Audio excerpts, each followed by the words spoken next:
IVM.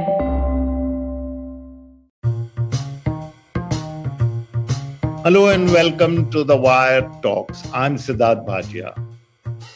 The phrase unparliamentary language has always meant words that could not be used in polite company. But there is an actual list of words that cannot be used in Indian Parliament, where discussions are supposed to be held in a civilized fashion. The list has been growing steadily, and last week the opposition suddenly discovered that the Speaker of the Lok Sabha had added a few more. The new words include Jumlajeevi, corrupt, dictatorial, and even ashamed. There are many more. There was an uproar from the opposition which said that these words were often used to describe the government. That is why they were being expunged. Imagine not being able to say eyewash or even hypocrisy. What does banning of these words from Parliament suggest? Our guest for this episode is PDT Achary, who was Secretary General of the 14th and 15th Lok Sabha. As such, he had a ringside view of the proceedings in the lower house and has a strong grasp over parliamentary procedures and laws. That's because, among other things, he told me that he had spent only 40 years in the Lok Sabha and therefore is extremely well versed in these issues. Mr. PDT Achary, welcome to the Wire Talks. Thank you. First, for lay people, please tell us what the term unparliamentary words mean in the parliamentary context.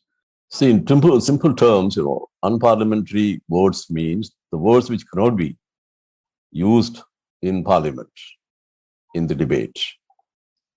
Now, why they cannot be used? Because those words will be derogatory to the dignity of the House. And over a period of time, certain words have been treated always as unparliamentary. I can give you an example. The word lie, L-I-E, that word cannot be used. It has always been treated in the Indian Parliament as unparliamentary. And this word can be replaced or substituted with untruth. So members have an option in that case. They can use another word for that, untruth. And untruth is not unparliamentary. Similarly, there are many words, which are normally treated as unparliamentary in Parliament. And if any member uses that, that will go off the record. So that has been the way, that has been the practice. In fact, I must tell you that the world over, parliaments don't allow a certain words and expressions in the House. And in fact, in British Parliament, the Speaker once said that it all depends on the context in which the word has been used. So it is the context that becomes very important. I'll just give you an example about the Indian Parliament. Once a member called another member Chaprasi. Chaprasi is the last grade employee in the administrative setup. So that word by itself is not unparliamentary or undignified or abusive or anything. But when a member uses it against another member, then naturally it becomes unparliamentary, and that was removed from the record. So that is the context, and also, particularly the context. Now, once Ram Manohar Lohia said that the Indian Constitution is a creation of slaves or the British, and that was objected to, and that was treated as an undignified remark, and therefore it was removed. And at another occasion, there was a member called Lobo Prabhu. He was a member of the Swatantra Party. They all were their members in the 69 and 70 Lok Sabhas. He said, at this rate, a time will come when the Indian Parliament will have nobody who knows Constitution. Well, that was regarded as an undignified remark, and it was removed. The whole sentence was removed. But that's not a particularly unparliamentary. It's rhetoric. Well, at that time it was considered. That is what I was trying to say. It depends on the context. It depends on the mood, and ultimately it depends on the discretion of the chair. If the chair thinks that it is not a very dignified kind of remark, that the chair has the discretion, the authority to remove that expression or the word from the debate. That is. So are you saying that these words are removed because at various stages the chair has taken a call that these words cannot go because of the context they were spoken in? So there is no suo motu list that the chair comes up with on their own and says, irrespective of the fact that so far it hasn't been used, we are removing it. That doesn't happen? Well, that happens very rarely.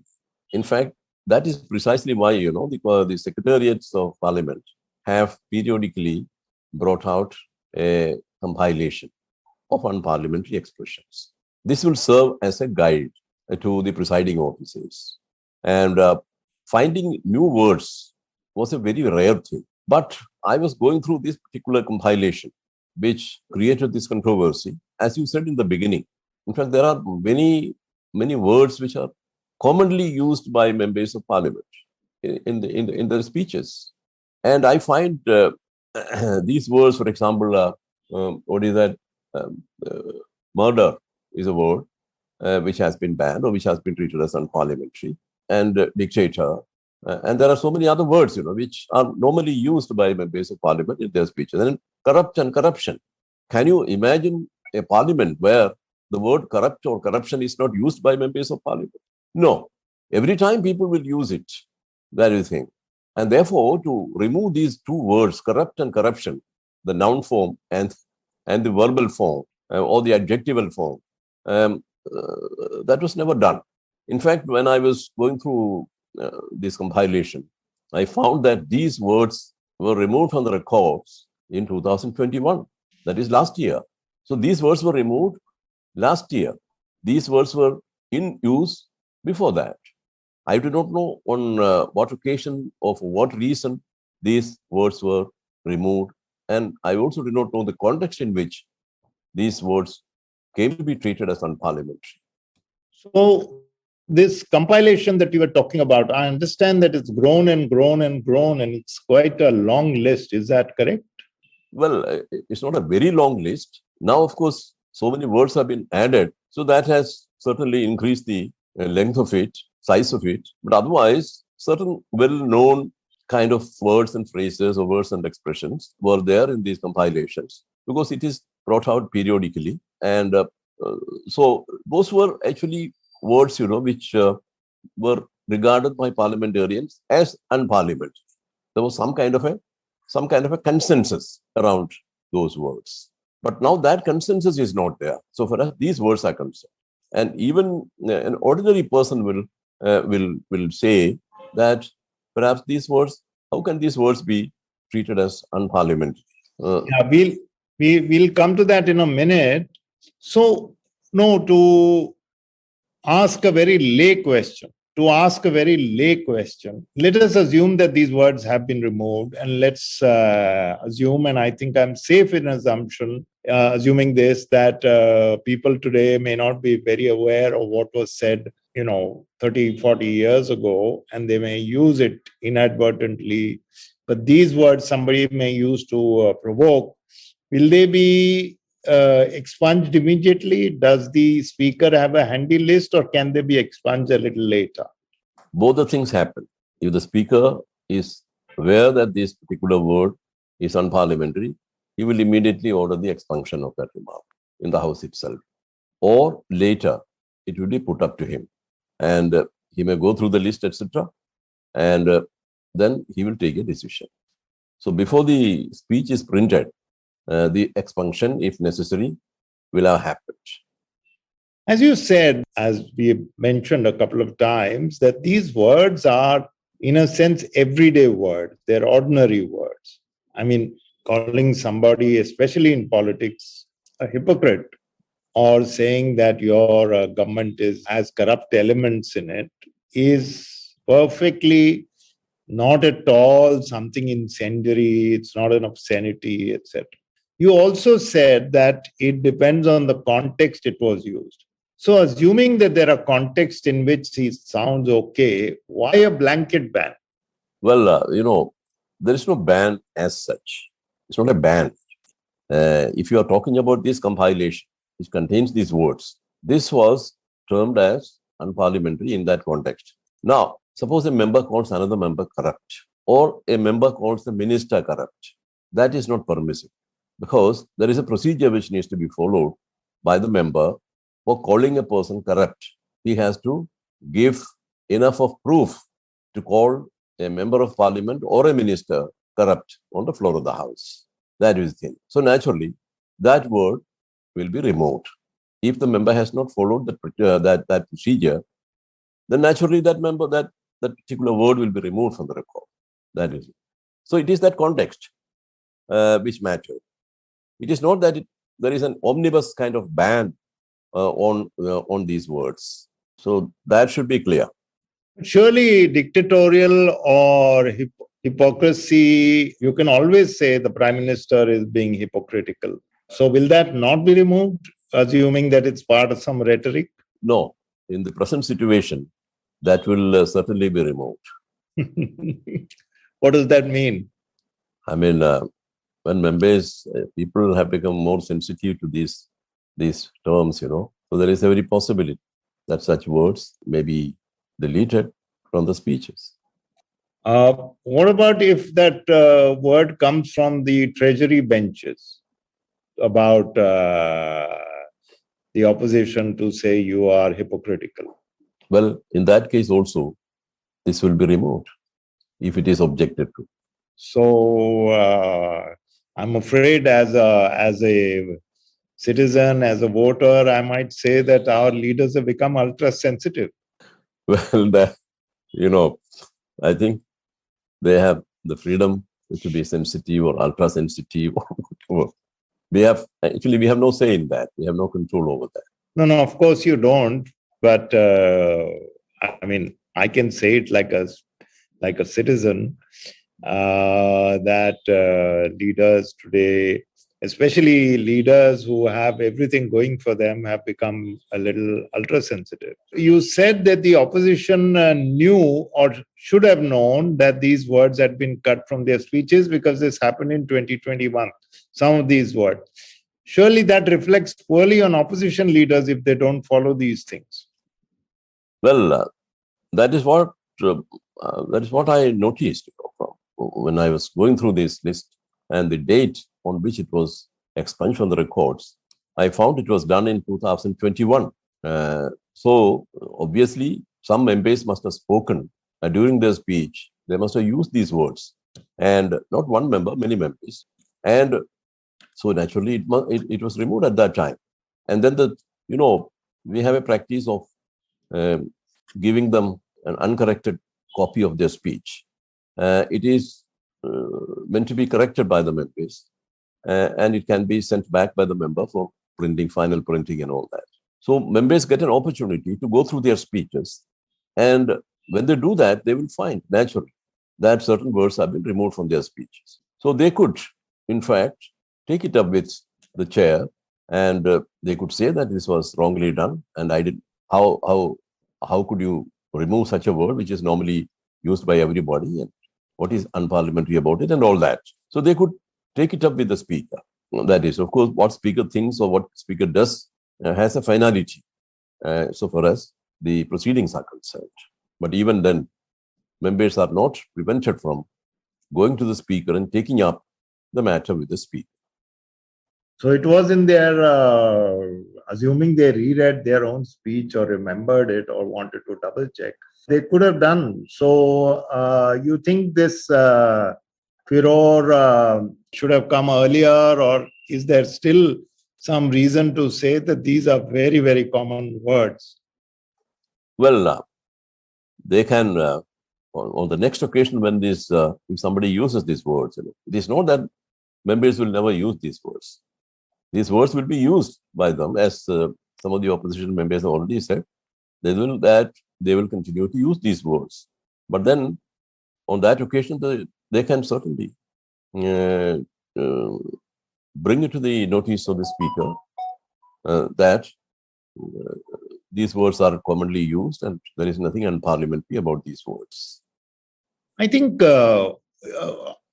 I wonder if more words will be added, words like this now, considering that I can imagine somebody using an obscenity or even saying something like that you're behaving like Hitler or something. I can imagine that.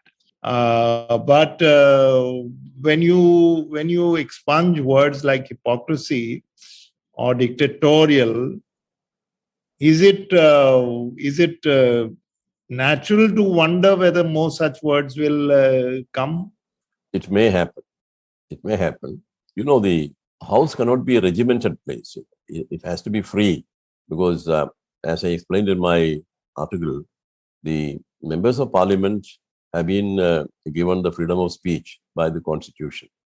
And freedom of speech, has deeper layers of meaning. And uh, so if they are not free and if they have to look over their shoulder before saying anything, then what is this parliament for? In fact, in parliaments in the world over, members have this freedom. Without that, legislature cannot function. Members must be able to speak fearlessly.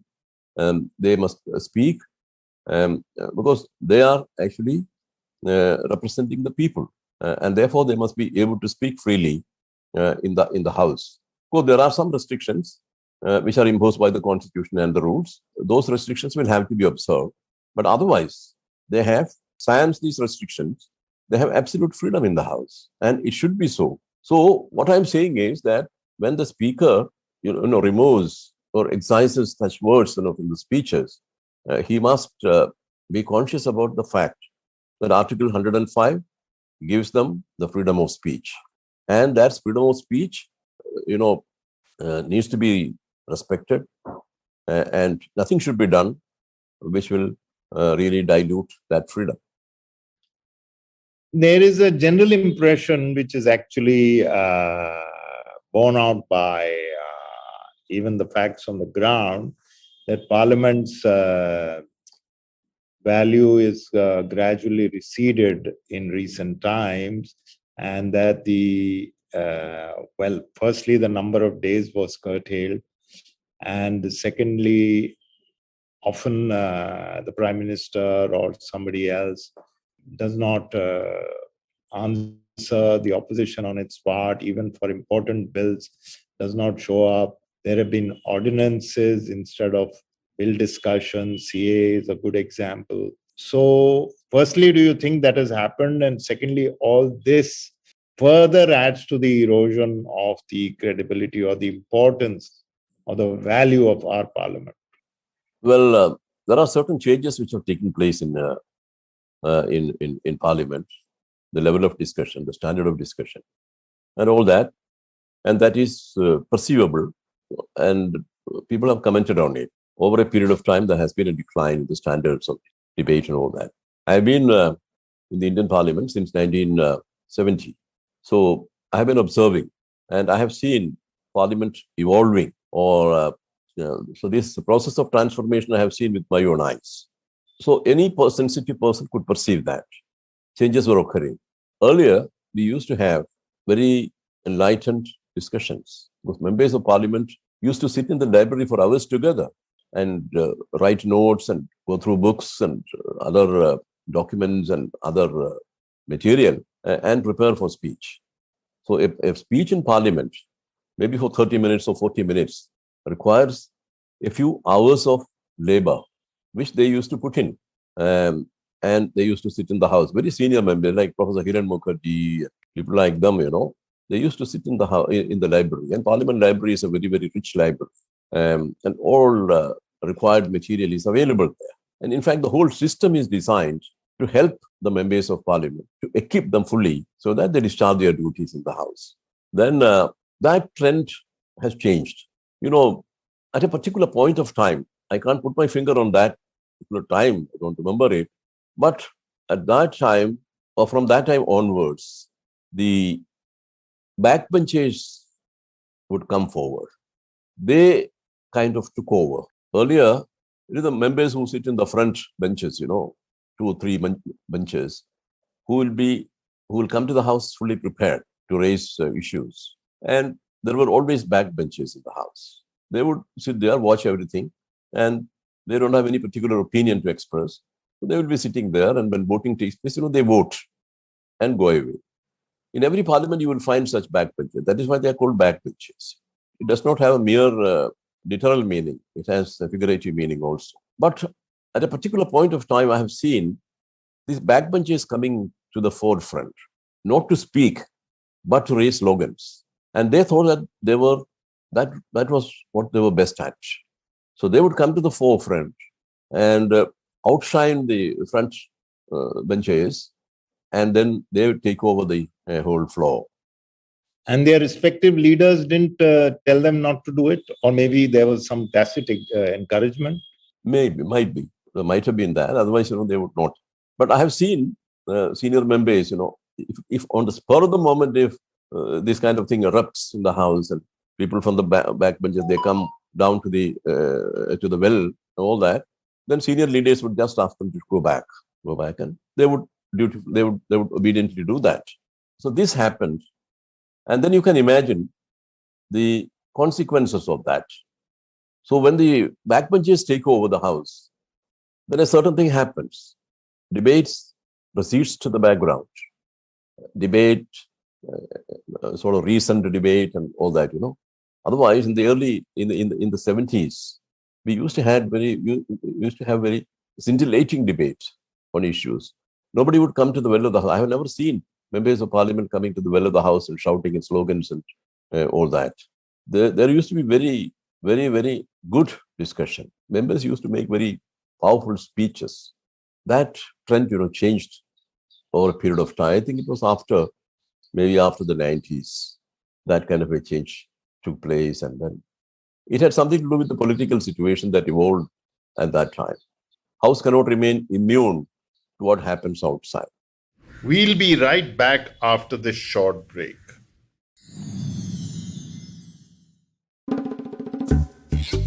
How fast is the tech landscape changing? There's constant innovation around every corner, and everywhere I look, there's an amazing new startup coming up with fascinating and disruptive technologies. Hi, I'm Sidharth Bhatia, host of the Shunya One podcast on the IVM Podcast Network, where every week I talk to country's leading entrepreneurs about their business and startups. We discuss the intricacies of their product, how they started to where they're going, and what today's ever-evolving tech landscape is like. So tune in every Friday for fresh episodes. You can catch Shunya One on the IVM Podcast app, website, or wherever you get your podcast from.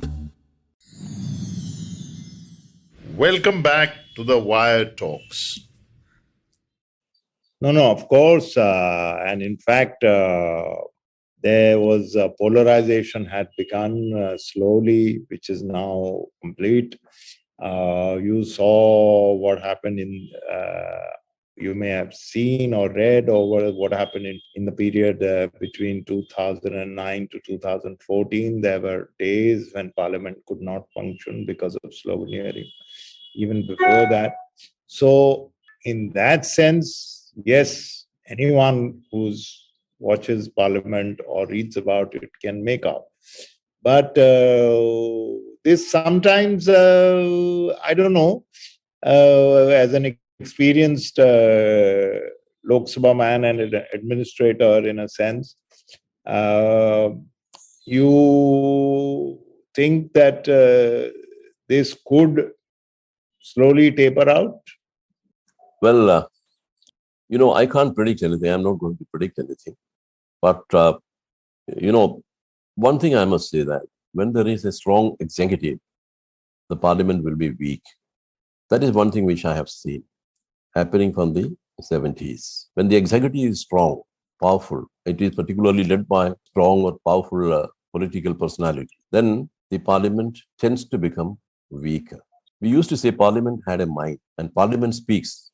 There was a time when people used to look up to parliament and they would wait for parliament to speak on any issue of national or international importance. And in the 70s, I remember before the Bangladesh war broke out, there used to be discussion quite often in the House on the situation that was developing in the East Pakistan.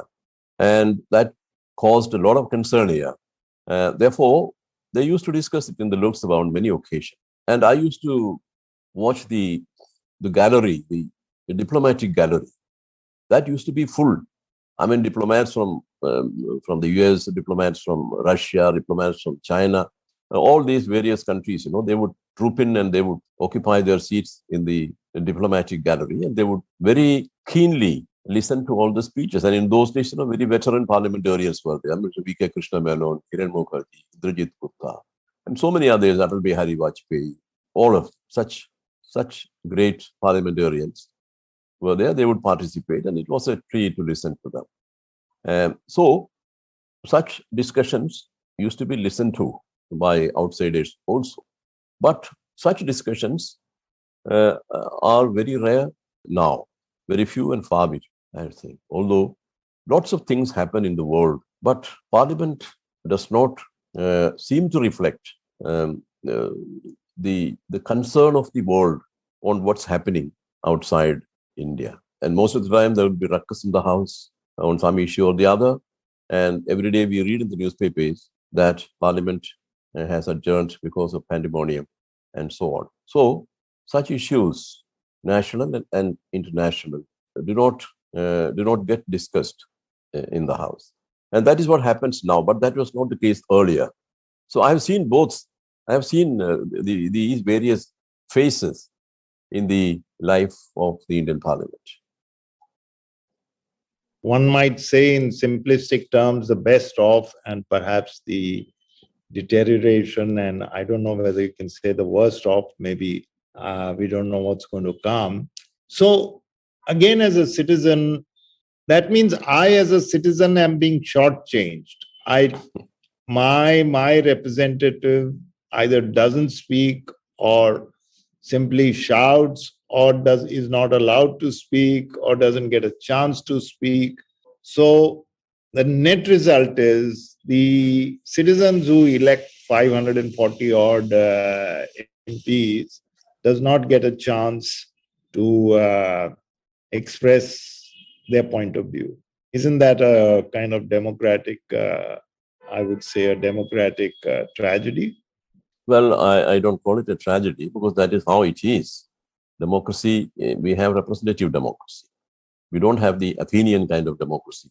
It's not possible. And therefore, it has to be a representative democracy. That means the representatives represent the people, and those representatives are supposed to participate in the discussion, raise issues in the House, and so on. If they don't do that, then I would say the people have an option to throw him out in the next election. Of course, they have to wait for 5 years, but after that, they have a chance to throw them out. Finally, again, back to the Lok Sabha, can a strong speaker, reasonably fair speaker, despite coming from political party A or B, make a difference, finally? Well, speaker plays a very important role in conducting the proceedings of the House. But it is not the speaker alone, who can control the House. In fact, I have written about it long back. There has to be a meeting of minds between the government and the opposition. I can say that during Indira Gandhi's period, Indira Gandhi was never known as a great respecter of opposition.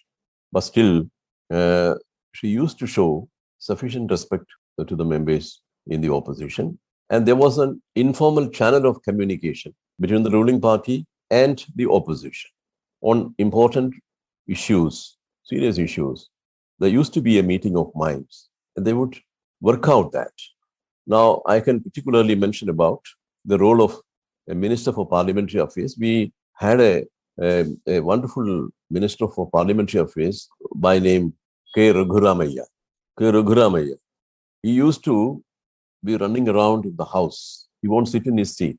He would, most of the time, will be seen moving around in the House, meeting members, sitting with them, discussing with them, so that the House runs smoothly. In Parliament, the Parliamentary Affairs Minister, although he belongs to the ruling party and is a member of the cabinet, but he's a bridge between the government and the opposition. That means Parliamentary Affairs Minister particularly. Other ministers, can take a sectarian view of things. But Minister for Parliamentary Affairs, he must have a rapport with the opposition. And he was the minister. He was really a very wonderful minister who could achieve all that. In those days, Indira Gandhi had 2/3 majority. She didn't have to bother much about the opposition. But Raghuramaya would make it possible to work out a consensus on very thorny issues. And that should be a lesson for everybody. So, thank you very much, Mr. Achary. I can only hope again, and we can all only hope again, that some kind of, I think, understanding is reached, some good sense prevails. Our parliament is restored to its former glory, and it has had some very glorious days. And it is not the world's largest democracy, which has had successful successive elections over a period of many, many years, almost 70 years. That is, some equilibrium comes whereby we have those days again, and we can see Parliament doing its proper job. And this will call for some kind of understanding from all sides. Though I still maintain that the powerful side, whoever is in government, needs to take that extra step ahead. Certainly. Yeah. So thank you, Mr. Achary, for making it so clear in the layperson's terms. We now do understand what these words are, because otherwise newspaper headlines just gives you a small indication of what's going on. That was Mr. PGT Achary, who was Secretary General of the 14th and 15th Lok Sabha, a man with tremendous experience in Lok Sabha matters, who gave us the benefit of his past experience and knowledge of what Parliament was and what Parliament is and what it has become. We'll be back once again next week with another guest. Till then, it's goodbye from me, Sidharth Bhatia, and the rest of the Wire Talks team. Thank you. You can check out this podcast and other interesting ones on the Wire website, the IVM Podcast website, app, or wherever else that you get your podcasts.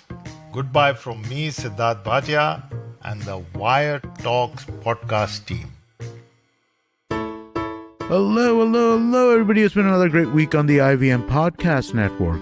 On Paisa Vaisa, Anupam talks to Vivek Rathi. He's the Director of Research at Knight Frank India. They discuss the increasing importance of real estate and the post-pandemic consumer choices. On Smarter with Sid explains the art of visualization. On Marathi Kirkitan, the Deshmukhs explain the importance of teachers in everyone's life. On Do What Floats Your Boat, Danish is joined by graffiti artist Zake. They talk about what led Zake to choosing street art as a profession.